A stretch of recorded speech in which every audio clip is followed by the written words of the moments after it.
Good evening, everyone. Welcome to Hot Mic with Lady She podcast. I'm your host, Lady She. Tonight, I'm excited. I am such an art lover. I'm a lover of all the arts, y'all. Y'all know I'm a singer, I'm a dancer, I write.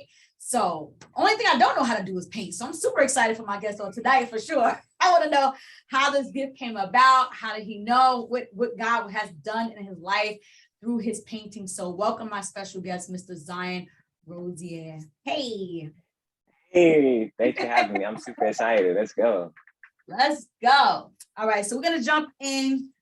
If I ask you, who is Zion Rozier, what comes to mind? Yes, there's a couple of things. When I think of Zion Rozier, not only that he's an artist, and especially he's an entrepreneur, but he was just that little kid that grew up in Miami Gardens that had dreams and aspirations just to dream bigger. So not only that Zion Rozier is an artist and entrepreneur, I am also a role model to hundreds, thousands of kids. So that was Zion Rozier is. Love that. Listen, this platform is all about encouraging, empowering, educating us. So you fit the bill for that. Thank you so much for even starting off with that. Like, I have such a heart for the kids. So just being an inspiration to youth is everything to me, period. So growing up in Miami, tell us what that was like, growing up there. Yes, it's a blessing to grow up here. We have diverse culture, and especially the fact that I'm an artist. We got places like Wynwood, so art was always been encouraged here. So obviously there's going to be parts where I grew up in Miami Gardens, which wasn't the best environment that I grew up in, but I had a good head over my shoulder and good morals and family members to keep me occupied to stay out of trouble. So I definitely say just a lot of blessings despite everything else. I definitely say it's been really an amazing journey just to be here in a diverse culture once again. Absolutely. So where are you is your family from? Are you from here? Like, is your family from here? Or are you of a different ethnicity? Like, how does that go? Thanks for asking. I'm actually born and raised in Miami, Florida, but my mom is actually from New York, and she's from Brooklyn. Okay, yes, I'm like BK. one like, yes. I was like, and it was funny story because she actually moved when she was a lot younger, but and I actually have a couple relatives on that end as well, which is weird, but my dad's side for sure, like they're like Southern. Nice. That's what I gotta say. They're Southern, so I'm here. Yeah, right. You're like in the middle kind of. So your dad is Southern, your mother's from New York. That's different. I like it. So that actually probably keeps you well rounded as well. And of course with the, different cultures in Miami. I noticed that when I went to visit that I love to learn. So I was like soaking it all up. So to live there is probably, just fun all the time in my brain. That's what I would be thinking.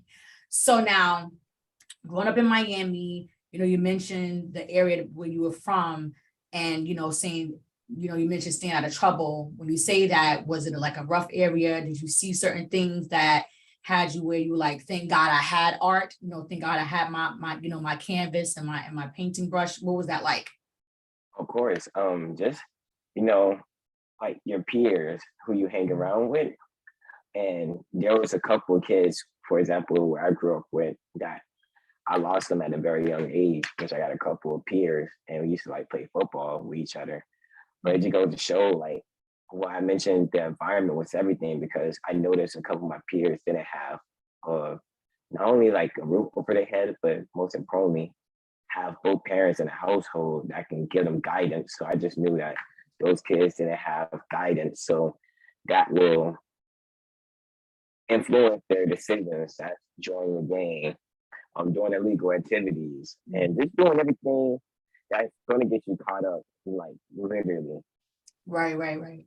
So now this is going on when you're like in elementary school, or is this more like high school? When were these things going on, and where was it? What age were you like had a quickening in your spirit to say, all right, I got to do the right thing, because if I don't, I'm going to end up like that? Did something happen with your friends? Like, how did you get to that place where you like, I got to do something different? Sure. I would like to say it started when in elementary, but when I really found out was like 13 years old. And I will always be that person because I'm the oldest out of 5 of my siblings. So I always wanted a little brother. So my brothers that I had was the people that was around me. So I didn't know how much friends I hanged out with influenced my decisions, even despite having a roof over my head and having both family members. But just the fact that I wanted to be a part of something that I didn't know what was actually really bad. So just being in those environments, there was one particular situation in like middle school, but the people that I hanged around with, they was like, Zion, you're not about that life. Like you do your own thing. Like Yeah. you quiet and you're just a good person. But I gotta say, I say 13 because that's like middle school and slowly going to high school. So a lot of kids our age, when we get to this puberty, we thinking that we have we're on this earth for a long time so we can make decisions, but little do you know, especially being a person of color, you only have one strike, literally. So Yeah. anything you do, people just my age, especially with a couple of peers, just made that one decision that either cost them their life or just locked up, literally. So Right. that was like a situation that I realized firsthand. I was like, wait, this isn't like I'm getting older too, and I'm thinking since I'm getting more older, I get to have more flexibility and like thinking I have those rights, but I'm still a kid at the end of the day. I don't know what you just did when you were holding your hand there, but I heard you clearly. Now I can't hear you clearly. Hello? Yeah, now I can hear you. But you had your hand something like this, and I could hear you clear as day. And then when you took it off, I couldn't. You sound muffled. Got it. So I won't cover Okay. the microphone. Thank you. Okay. All right. So that was at 13 years old. We realized, like, listen, even your friends realized clearly, like, you were a little different. You ain't about this lifestyle, go and do your own thing. So when it came to the art, was it a thing? Did your parents realize you were like drawing everywhere? Like, what were you doing as a kid? My brain, I just feel like when I see the amazing work that I've seen you do, I'm like, he had been doodling everywhere. Like he had to just see things, just want to just paint. Like, what was that like? Yes. So I'm always curious too. So I asked my mom, and she literally keep all my drawings to this day. And I got a drawing that I had before my parents got divorced, like my first childhood home, right there in Miami Gardens. But she'll always inform me. I wasn't like really a good speaker. I had speech problems, elementary school. So my way to elaborate and like speak would be drawing. I would draw an illustration if I Right. have a hard time explaining what I'm trying to convey. Right. So she'll always mention that despite what's going on, normal kids will have toys, but she'll notice that she'll give me a notebook and just crayons and she'll just see me draw to my heart content. And that's like since pre-K, and I just kept going since. So that's when she noticed and she just kept on reinforcing on my birthday gifts along with video games, but art supplies. Nice. Go ahead, Mom. Okay. So you said different homes now. So a split happened with your parents. Correct. How old were you then? I was 6 years old. You were 6. So 6, you're in like second grade. So what was that like? Do you feel like the art also came from you trying to understand now home is going to be different? My mom's going to be over here. My dad's going to, you think that was also too, like the emotions? Yes, of course. Especially seeing 2 family members in one household, and one going to the apartment and one staying in the house, and a lot of um, events inside the household as well. For me to witness them getting married and everything just changed, especially for 2 years old, not being 6 years old with my 2 little siblings at the time. All right. Yeah. Zion, do me a favor. Yes. Cause you're still going in and out of the muffling. I'm going in and out. I'm gonna take the headphones off. Yeah, take off the headphones and just Hello? Yep, I can hear you good. Yep, that's the one. Cool. So now, because I'm in my brain, I'm just like 6 years old. I'll be devastated, like such a transition where everything is cool, you know what I'm saying? And then now I have to, so what was it like? You had to go to one parent house at a certain amount of time, months, a year? Like how does that go for a 6-year-old? From what I'm aware of, it was basically like I think the term timeshare. So Mhm. depending on how the court system was, there was a certain like I was with my mom because she had custody over me, and then I Mhm. go visit my dad over the weekend. Okay. Oh, so he still lived close. So that was good. Right. All right, Yes. good. Oh, good, good, good, good. All right. So was the children, you guys are figuring things out in reference to, continue to be together, cohesive as much as you can in reference to your parenting. So what was the dynamics like now? You trying to figure out things in reference to art, being a bigger brother. Like, so what was that like for you?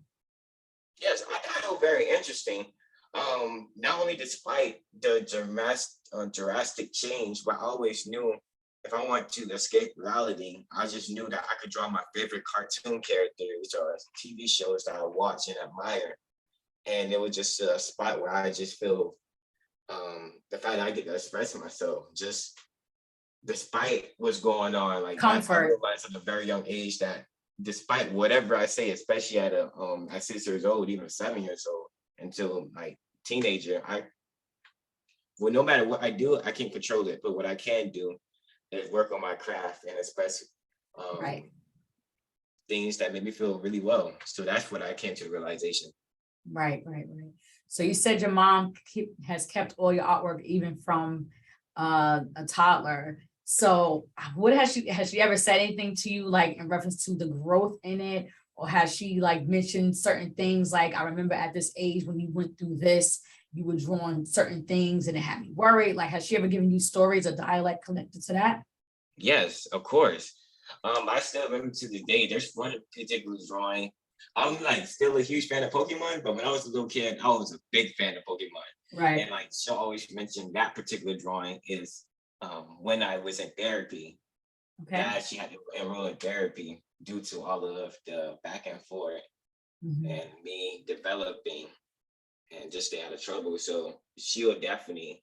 That's one story I definitely want to share, and Mhm. she'll always every time when I look at it, I just think about it. 'Cause I was like, wow. I was like, okay, have a good idea of where I was in life and the things Right. on my thought process. But the fact that I'm able to draw my favorite things and she'll able to tell me those stories, I cherish them. I'm like, wow. Love that. Love that. Love that. Oh my gosh. So now mom has kept all your things. She's able to give you a specific time, so now you mentioned therapy. I'm such an advocate for therapy. Share with us a little bit how you felt in the beginning, and I'll just say this, we're both Black, in our culture, a lot of times we kind of shun from it. I'm grateful to see that more people are grasping and embracing it. Do you remember how you felt at that time? Was it something where you felt ashamed or were you just very much ready for it because you knew you wanted to be better? Right. During that time, especially since it was like the divorce and it was like mandatory because it actually took a mental toll on me. Right. And like back then they'll have like these programs, well still to the day, but basically like DCF, go to the schools and people get hired to go to the school and check up on a child due to domestic abuse and like not domestic abuse, but things in that type of Yeah, realm. things that went on in the home. Right. That disrupt the home. Right. Correct. So they was heavily invested in it. So when I first went there, it would be very transparent, especially what you mentioned, very vital, and especially in our community. I was just a wall. I'm looking, like I'm way beyond my age. Like I'm just way advanced. But I Right. already knew like I'm in an isolated area. I'm just from my first experience. Like I'm in an isolated area. I do not know who that person is. And Right. they're just trying to get me treats or something to get me opened up or make me draw or things like that. And I had a wall. So I was just being a whole other person basically. But I would say I definitely say it took me a while to really get warming up to the person and then being open. And Right. one way was just give me time, like even like a whole hour session, just 30 minutes, just me in the room just drawing and then Right. slowly ease up. But I would definitely say at first I had a wall. I was just intimidated. I was just like, That's a just lot. not It's a lot though. It's a lot because you're a kid. You're like, why am I doing this? And you can't get out of it because you're a child. So, Yes. thank you so much for sharing that, because I feel that some people don't really get it. It's like, it's therapy, and it's like, but it's something out of the norm. If it's not your normal environment and you're a child, it can be traumatic. So, thank you so much, for sharing that. So, I know at a young age, I know you also mentioned, the tough crowd, and basically saying like peer pressure and stuff like that. Growing up in Miami, I know in certain areas it could be a little rough and stuff like that, in reference to crime. Have you ever had to deal with, losing a friend at a young age due to gun violence, or realizing, your friends went to prison or jail? Have you ever had to deal with anything like that? And what has that done for you in reference to art? Yes. Like when I mentioned around the time my parents got divorced as well, like I was just like that kid where I just knew friends of friends and neighborhoods, like just kids playing on the block. Like, I still remember to this day. But there's one particular friend I lost through gun violence, and that was an eye opener. I was just like, whoa, like I cannot literally, like I just know life. Everybody had their ending, but at that time, I just thought it was like a video game, basically. Where Wow. everybody is immortal, but I did lost one of my friends, and I was like, whoa, it's really in real life. Like, Yeah, like this happened. correct. And how old were you? I would like to say around that time as well, like 6. So that was a weird time, to be honest. It was So just now, how did what it was it like a drive-by? Like, how does a good one. So this one right here, one of my neighborhood moms that had informed me. So that's how I found out. wow. Right? And it was like the wrong place, wrong time. Yeah. Yeah, so it was one of those situations. Wow. And it's still going on. So now when you hear about things like that, and you see, these things are still going on, you see it's even worse now. Do you project things like that through your art as well? Or do you have like a certain genre? How does it go? Yes. I noticed, especially as I developed as a teenager and I kept on expressing, but I was looking at my previous work, especially like, my prayers up of my little brother praying by the stairs. So that particular artwork that you have. Yeah. And I realized I'm really a huge fan of just talking about life. I love speaking, like retrospective conversation that's hard to have. But I realized the older that I got and I have siblings that look up to me as role models, I really love and cherish life. Little having positive conversations with close friends and family members really what inspired me to create the art I create. So that did plays a huge role of I was figuring out how can I through my upbringing, how can I use my subject meaning, me being black man, Miami Gardens, like things that black folks go through, Right. and the daily things. And Yeah. I was just like, whoa! I just realized I'm making a reflection. It's like a reflection of my life and the things I experienced are my peers' experiences. Absolutely. Absolutely. Wow. That's powerful. So now I know you were mentioning when you said developing, have you ever gone to school, or, do you have like education? What's your background with education? Yes. My mom, fun fact. Yeah, my mom enrolled me to get me out of trouble. There was one thing I definitely see.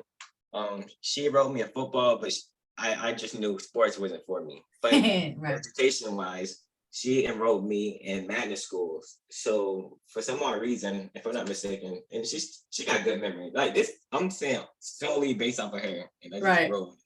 But the first year that I went to elementary for the first grade, that's when they first opened up the magnet program, and they have art, specifically art. So I Okay. was enrolled in magnet schools, elementary throughout high school, and she made it every attempt throughout every school for me to be enrolled in art magnet. Love So, that. yes. That's awesome. So mom was like literally TU. Like mom was like, my son is gifted in this, and I gotta, I have to support and, push him through.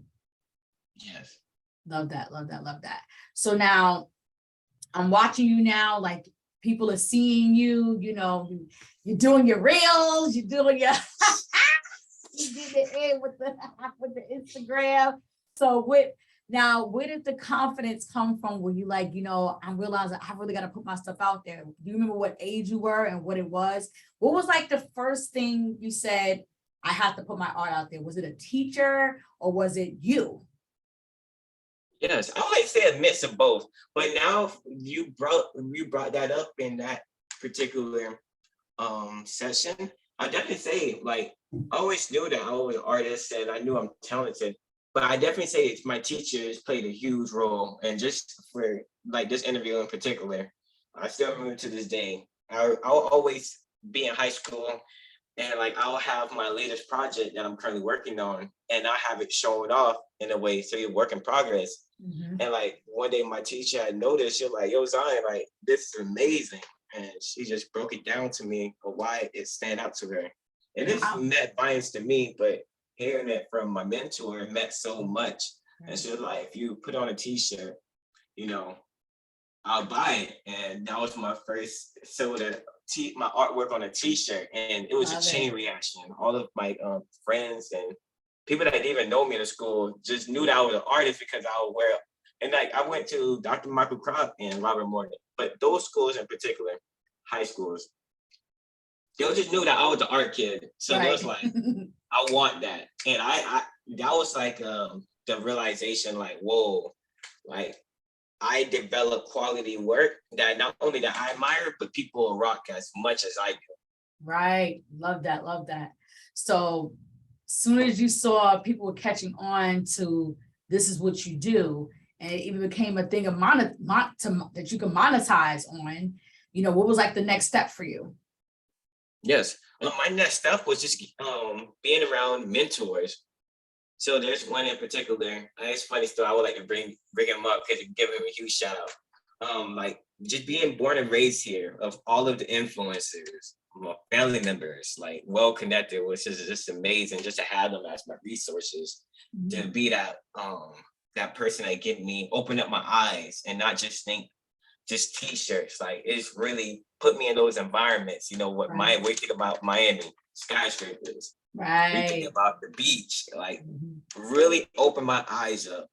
So I have one of my mentors, Mr. Larry Little. He's a retired NFL player for the Miami Dolphins, Hall of Famer. Wow. And yes, and I actually met him during my high school at Robert Morgan. And Mhm. he had asked me, and I told him my junior aspirations was to be like a full-time entrepreneur. I didn't know how I was going to do it. I just knew that I had a goal. I didn't have no strategy. I just knew the end goal that I want to travel the Yeah. world, impact using my art, and make an honest living Mhm. and live my life as what I determine what I think is success for me. So the next step right there, after I sold a couple of t-shirts and had a chain reaction and picking up momentum, I have one of my mentors, Mr. Larry Little, just open up an opportunity because he also have an organization where he gives people of color $1,000 scholarships. So he Nice. have every year an annual gala. So he gave me the opportunity to display my artwork and have a booth essentially. So that was the next Wow. step. And while I was going through that step, I met people along the way that would say, Mhm. okay, Zion, what you're doing is great. Okay, Zion, you can improve here. Zion, if you're going to be doing this, you got to do it the legal way. So it was Right. just hearing those reinforcement and meeting those individuals along the way to really know what it really takes and to do it legally, of course. But if you're going to be serious about it, you got to give it your all. Say So that. that was the next step, literally. That was the next step. Love that. He said, give it your all. That's right. Don't play with it, Zion. He said, let's go. Yes. All right. Mhm. So your mentors basically pushed you along the way, saw your gift and said, you can do more. So now where are you? How can I say this? All right, you have a website because I want Right. you to tap in. I want you to tap into when you said legal, because a lot of times people have things, they're selling things, and then they get things stolen because of the legality part of things. So when you said make it legal, can you just kind of tap into that, saying, this is what I had to do first, trademark, how did the steps go? Yes. So my even my barber, she informed me too, because I was like, how can I make it official? So the first thing they informed me to get an LLC.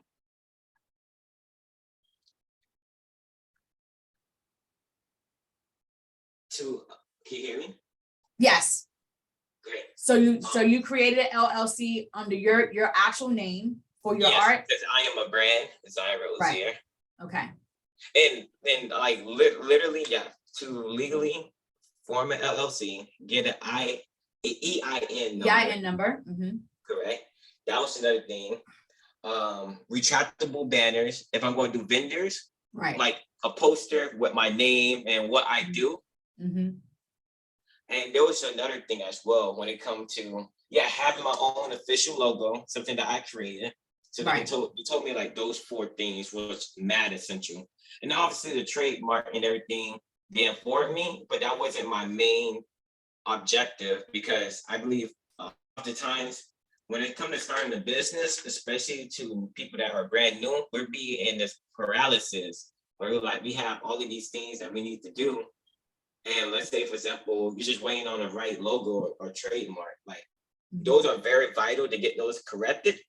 But think about it, when you're just getting started and the information that you learn over time, your logo might change. So if you put a heavy investment in those trademark and you want to change that logo slogan, it can really bite you in the long end. Got you. So those were the main things that I was informed to get situated, so I could just be a lot further than not have it at all. So I could just continue building and add compound to knowledge.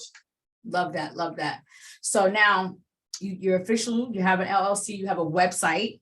Correct. So when it comes to your actual painting, like when you actually did a canvas too, how do you know how to do your pricing towards a copy? Because you do both. Correct. So does it go by the size, the amount of paint? Like how does this whole thing go? There's a mix of both, but I'm surprised, like as an artist, especially the fact that I'm technically still emerging, but I have a couple years under my belt due to how long I've been in here and continue working on my craft. But there's not only that I calculate by the inches, the brand of the particular material, but I am a brand. So when people come to me, they're coming for me because they see the influences I'm with. Right. The fact I was on publications like the Shade Room. Right. So me as a brand, I throw that into consideration. Where I'm at, where I used to be at, and where I'm at now, off of the accomplishments, the people that I met, the people that I did collaborations with, live paintings. So that is also a factor for me personally that I consider in my prices when it comes to my prints and my originals. That's a great answer. That is an amazing answer. And I was glad to hear that come out of your mouth. Because that's how you do it. That all those things entail how you do your pricing. And thank you so much for sharing that. I think that will help so many people who watch this. I really, really, truly believe that. So now, you mentioned, doing the live things and, your name being out there, the Shade Room, different things going on. Can you think of like maybe one situation that has you like, oh my God, this really just happened to me as an artist? Is it a certain person, a certain event you went to, or something went viral? Like think of a moment where you were like, this, I know I'm going to do this the rest of my life. Like this just happened to me. I brought up the Shade Room. I'm going to say the Shade Room. That was an eye opener. So what happened? Wait, matter of fact, not even the Shade Room. I'm going to just say this right now. Gabrielle Union posted me on her story. Yes, that one, the Shade Room, I'm not gonna lie, I'm not downplaying. That was another big accomplishment that made me go, whoa. Yeah. It was, I think that's how you met me, if I'm not mistaken, right? I don't think so. I think it was something else. I can't remember in this moment, but I'm just glad I did. I'm just glad I did. Yes, of course. But no, it wasn't, it definitely wasn't the Shade Room. Okay. I don't think it was Gabrielle Union either. So what happened? What happened? Oh my God. Yeah, so I think like after I graduated high school, I was in that phase of my artist career where I would just make random celebrities I look up to as influence. And I've actually made a drawing of Gabrielle Union, Dwayne Wade. And back then, especially as an artist, I say like, I think this artwork is like 3 or 4 years old. But back then it was very common for my peers around me, my mentors, like, Zion, make these A-list celebrities, draw them and post them. So I made a drawing of Gabrielle Union. I had all of my followers at the time to tag them. And she actually shared me on her story for 24 hours. She has influence. So I realized it was real because I knew I was very intentional. I said, praying, I was like, okay, hypothetically, if she posts me, will I have my systems, my website set up? And will I have products available for sale if somebody want to go on my website? Right. And I kid you not, if I'm not mistaken, to be very transparent, I think I made $1,400 off of art prints. And back then, I didn't undersell myself. I had them probably like a good $300 to $400 per piece, basically. Awesome. So my average order value was up. But the fact that my parents get to see firsthand, and me personally, that people in California, people in Texas, New York, Mississippi, all these places, I'm like, love it. Open up my eyes. Yeah. Love that. That's awesome. So, we're going to wrap up in a few. Where do you see, what's next? First of all, two things. What's next? And I want you to speak an affirmation for yourself to say, I'm going to, and then you can finish that sentence.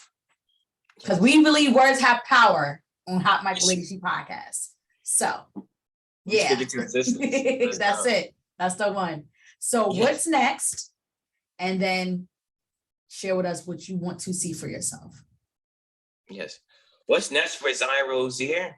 I'm actually looking forward to it. I'll be attending this conference called the Circle of CEOs. So I know the Circle of CEOs. Yes, you familiar with it? Okay. Absolutely. I went to their first one. Shout out to Alex. Shout out to Alex. Shout out to Dave Shans. Dave Shans is my podcast mentor. That's a fact. Absolutely. Cool people. So, and awesome. actually entrepreneurs, so we are all in this world together. So that's what next for me. Just going in a room, networking. And despite everything that I know, I'm going there as always, I'm a student of the game. Right. And well, also next for me as well, which I got this amazing opportunity that you definitely gonna see. But what I do see for myself as well is doing brand collaborations. Love it. Brand collaborations with official corporations. Like there's one particular I want to share so bad. No, forget it. So let's do it. You get the exclusive right now. So like there's this brand where they sell these islands, so for kitchens. Okay. And like their prices are outrageous, like $64,000 without the drawers or cabinets. Wow. So that will also see myself as doing, and I was given an opportunity to do a live doing Art Basel Week. So that's something I definitely want to share with you. So that's going to be just amazing content, and I'm just looking forward to it. I can't wait to see. Let's do it. Yes. Yeah, I can't wait. Zion, you're amazing. Thank you so much for sharing your story. I can't wait to see first of all, when you go to Circle CEOs, you will not be the same. All of them are amazing. Shout out to Marcus. Shout out to all the guys. Neo, all of them are amazing. They will pour everything into you that you need. Is up to you what you do with that information. But there is definitely greatness in entrepreneurship. I wanted to ask you, when it comes to, I want to mention maybe one or two words when it comes to, art. Have you had to deal with drawing things connected to love and it was personal? Repeat it one more time. Have you had to draw anything connected to love, like a love piece that was personal for you? Have you ever had to do that? Great. Love at this moment, no. That's gonna be interesting. You said that could be interesting. Yeah, my people are like, man, I can't wait to go through a heartbreak. Like look at the 808 Kanye West. Oh man. I can't. That's hilarious. All right, leave us with something. Leave us with a quote, a scripture, or something positive to encourage the people, to remind them if they came on this right now and heard from you, they will remember these last words from you. What would you say? Yes. If your why make you cry, you're on the right path. The bars, love that, love that. Your why make you cry, you're on the right path. That was dope. That was dope. Listen, ladies and gentlemen, Mr. Zion Rozier of Miami Gardens, Florida, the artiste, as I call him, King Zion. Make sure you follow him on social media. He is Zion Rozier _ on Instagram. Yes. And the website is what? It's ZionRozier.com. ZionRozier.com, because he is a brand. Y'all make sure y'all check him out.